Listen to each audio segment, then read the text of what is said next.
Satyabama Institute of Science and Technology, Chennai and Sri Perumbudur.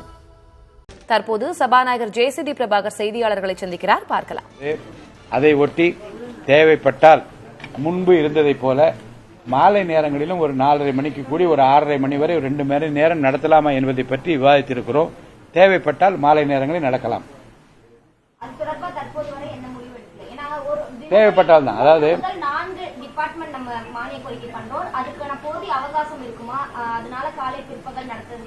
இதை பற்றி விவாதம் வந்தது. நான் என்ன கருத்து தெரிவித்தேன் என்றால், அந்த மானிய கோரிக்கை குறித்தான கொள்கை விளக்க குறிப்பில் இருக்கக்கூடிய அந்த அம்சங்களை ஒட்டி, அந்த பிரச்சனைகளை ஒட்டியும் அதில் இருக்கக்கூடிய பிரச்சனைகளை பற்றியும் மட்டும் பேசினால் கொடுக்கக்கூடிய 10-12 நிமிடங்களே போதுமானது. ஆனால் பேச வருகின்ற மாண்புமிகு சட்டமன்ற உறுப்பினர்கள் அன்றைய மானிய கோரிக்கையை விடுத்துவிட்டு வேறு வேறு போக்கிலே அவர்கள் பேச தொடங்கிவிட்டால் கால அவகாசம் போதாது. ஏன்னா நான் பொதுவாக அனைவருக்கும் நான் அறிவுறுத்த விரும்புவது என்ன என்றால், எந்த மானிய கோரிக்கை நடைபெறுகிறதோ அந்த மானிய கோரிக்கையினுடைய கொள்கை விளக்க குறிப்பிலே குறிப்பிடப்பட்டிருக்கிற செய்திகளை ஒட்டியும் அதை சார்ந்திருக்கிற திட்டங்களை பற்றியும் தங்களுக்கு தெரிந்திருக்கிற கருத்துக்களையும் மக்களுக்கு அந்த மானிய கோரிக்கையில் உள்ளதை பற்றி பயனளிக்கக்கூடிய விஷயங்கள் பேரவைக்கு தெரிவிக்கப்பட வேண்டிய நிலையில் இருந்தால் அதை தெரிவிக்க வேண்டியது அவருடைய அவசியம் என்று நான் கருதுகின்றேன். அதை விடுத்துவிட்டு தேவையற்ற வேறு மானிய கோரிக்கையில் பேச வேண்டிய விஷயங்களை பேசுவதை தவிர்க்க வேண்டும் என்று நான் கேட்டிருக்கிறேன். அப்படி செய்தாலே கொடுக்கப்பட்டிருக்கிற நேரம் போதுமானது என்று நான் கருதுகின்றேன். தேவைப்பட்டால் அலுவல் ஆய்வுக்குள்ள கலந்து கொண்ட மற்ற உறுப்பினர்களையும் கலந்து பேசி தேவைப்பட்டால் மாலை நேரத்தில் நடத்துவது பற்றி முடிவெடுக்கலாம் என்று நான் தெரிவித்திருக்கிறேன். இல்ல, அந்த அதிகாரத்தை பேரவைத் தலைவர் என்ற முறையில் என்னிடம் அவர்கள் அளித்திருக்கின்றார்கள். அந்த முடிவை நான் எடுத்து அவையில் அறிவிப்பேன். மனிதநேய ஜனநாயக கட்சி, மக்கள் கட்சி எல்லாம் இருக்கை முன்னாடி வேணும் அப்படிங்கிற மாதிரி உங்கள்கிட்ட கோரிக்கை சொல்லியிருந்தாங்க. அதை பற்றி கடந்த ஆட்சி காலத்தில் முதல் வரிசையில் இடம் ஒதுக்கப்பட்டது. இப்ப பின்னாடி அதாவது என்னன்னா, விதி என்ன சொல்கிறது என்றால், தேர்தல் கமிஷன் தேர்தல் முடிந்தவுடன் எந்தெந்த கட்சியில் சார்பில் யார் போட்டியிட்டு வெற்றி பெற்ற அறிவிப்பு எங்களுக்கு வருகிறது. பேரவையை பொறுத்த வரைக்கும் சட்டமன்றத்தில் எந்த கட்சி சிம்பிள், எந்த சின்னத்தில் யார் போட்டியிட்டு வெற்றி பெற்றார்களோ அந்த சின்னத்தில் போட்டியிட்டவர்களுக்கு அந்த கட்சிக்குரிய இடங்கள் ஒதுக்கப்படுகிற போது அல்பபெட்டிக்கல் ஆர்டர்ல நாங்கள் உட்கார வைக்கிறோம். அந்த வகையில் தான் இந்த உறுப்பினர்களுக்கும் இருக்கை ஒதுக்கப்பட்டிருக்கிறது. அசௌகரியமாக இருக்கிறது என்று மாண்புமிகு சட்டமன்ற உறுப்பினர் 2-3 பேர் எழுதி கொடுத்திருந்தார்கள். அவர்கள் அசௌகரியத்தை, உடல்நலத்தை கருத்தில் கொண்டு 2-3 பேர்களுக்கு மட்டும் இடமாற்றம் செய்திருக்கிறோம். மற்றபடி எந்த சின்னத்தில் எந்த கட்சியின் சார்பில் அவர் நின்றார்களோ அதற்கேற்ற வகையில் தான் இடங்கள் ஒதுக்கீடு செய்யப்பட்டிருக்கிறது. கண்டிப்பா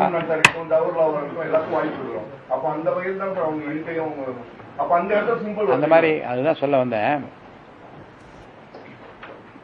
மாண்புமிகு சட்டமன்ற உறுப்பினர்கள் உதாரணத்துக்கு ஒரு கட்சியிலிருந்து அவர் கட்சியின் சின்னத்தை விடுத்துவிட்டு எந்த கட்சி கூட்டணி இருக்கிறது அந்த கட்சியினுடைய சின்னத்தில் போட்டியிட்டு இருந்தால் அவர்கள் அந்த பிரதான கட்சியினுடைய உறுப்பினராகவே கருதப்படுவார்கள்.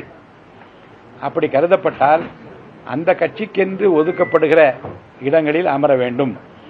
அப்படி ஒதுக்கப்பட்டிருந்தால் பேசுவதற்கான நேரம் கூட அந்த பிரதான எந்த கட்சியில் கூட்டணி, எந்த கட்சியினுடைய சின்னத்தில் அவர்கள் நின்றார்களோ அந்த கட்சியினுடைய பட்டியலில் தான் அவர்கள் பெயர் வாசிக்கப்படும்.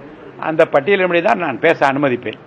தனியாக கட்சி பெயர் ஒன்றை வைத்துக் கொண்டு கட்சி நடத்தி கொண்டு அவர்கள் தங்கள் சின்னத்தில் நின்று வெற்றி பெற்றிருந்தால் தனியாக பேச அனுமதி உண்டு, அனுமதிப்பேன். ஆனால் வேறு கட்சியிலே கூட்டணியில் இருந்து கொண்டு அந்த கட்சியினுடைய சின்னத்தில் நின்று வெற்றி பெற்றிருந்தால் அந்த கட்சியினுடைய உறுப்பினராக நான் கருதி அவர்களை அந்த பிரதான கட்சி அவர்கள் பெயரை எழுதி கொடுத்தால் மட்டுமே நான் பேச அனுமதிப்பேன். அப்படி சொன்னதில் அவர்கள் ஏற்றுக்கொண்டு விட்டார்கள். அவர்களையும் நாங்கள் பேச எங்களுடைய பட்டியலில் சேர்த்துக் கொள்கிறோம் என்று சொல்லி இருக்கிறார்கள். அந்த நடைமுறை தான் நான் கடைபிடிப்பேன். பங்கேற்கிற போது அந்த கட்சியினுடைய கொறடா உத்தரவுப்படி தான் இவங்க பேச அனுமதிப்பீங்க? ஆமா, அந்த கட்சியினுடைய கொறடா உத்தரவுப்படி தான் நடத்துவோம்.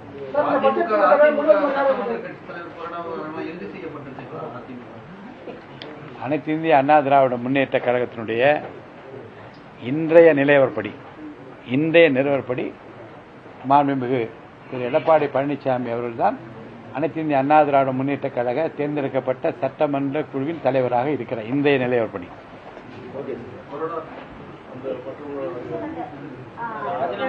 சட்டமன்ற உறுப்பினர்கள் எல்லாருமே அன்னைக்கு விளக்கம் அளிச்சாங்க. அதுல அடுத்த கட்டமா என்ன நடவடிக்கை நம்ம எடுக்க போறோம்? முதலில் 4 பேரையும் தகுதி நீக்கம் செய்ய வேண்டும் என்று கோரிக்கை வந்தது. அந்த 4 பேருக்கும் விளக்கம் கேட்டு அனுப்பியிருந்தோம். அவர்கள் விளக்கம் அளித்தார்கள். அந்த விளக்கத்தின் மீது வேறு பதிலுரையையும் மாண்புமிகு சட்டமன்ற உறுப்பினர் திரு எடப்பாடி பழனிசாமி அவர்கள் சில விளக்கங்களை கேட்டிருந்தார். அதில் அவர் கூறியபடி தன்னையும் அழைத்து தன்னுடைய வழக்கறிஞரும் அழைத்து அவர்களை விசாரிக்கிற போது என்னையும் அழைத்து விசாரிக்க வேண்டும் என்று சொல்லியிருந்தார். அந்த வாய்ப்பை தருவதுதான் சரியான நடைமுறையாக இருக்கும் என்கின்ற அந்த கருத்தின் அடிப்படையில் அவர்கள் சார்பிலே நேற்று இரு தரப்பினரை வழக்கறிஞர் வரவழைத்து அவரிடம் விசாரணை நடத்தி இருக்கிறோம். விசாரணை மேலும் தொடர்கிறது. இந்த பட்ஜெட் கூட்டத்தொடர் முழுவதுமா நேரடி செய்யப்படுமா சார்? என்னங்க இந்த பட்ஜெட் கூட்டத்தொடர் முழுவதுமா நேரடி செய்யப்படுமா? சொல்ல புரியல. லைவா நேரலையா? உறுதியாக இந்த பட்ஜெட் கூட்டத்தொடர் முழுவதும் நேரலை தமிழ்நாடு முழுவதும் உலகம் முழுவதும் மக்கள் பார்க்கின்ற வகையில் ஏற்பாடு செய்யப்பட்டுள்ளது.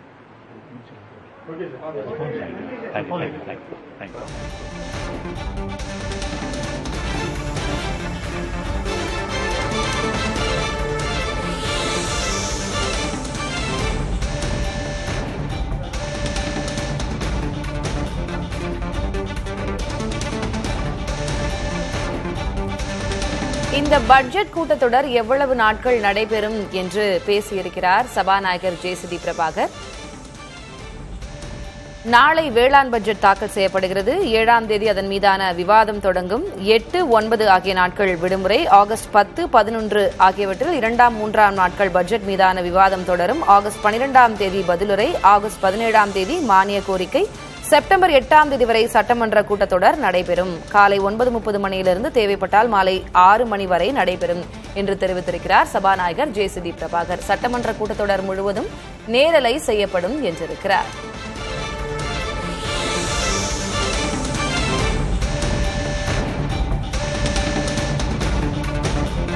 செப்டம்பர் 8ஆம் தேதி வரை சட்டமன்ற கூட்டம் நடைபெறும் என்று சபாநாயகர் ஜேசிடி பிரபாகர் அறிவிப்பு வெளியிட்டிருக்கிறார். தேவைப்பட்டால் மாலை 6 மணி வரை சட்டமன்ற கூட்டம் நடைபெறும் என்று தெரிவித்திருக்கிறார் சபாநாயகர்.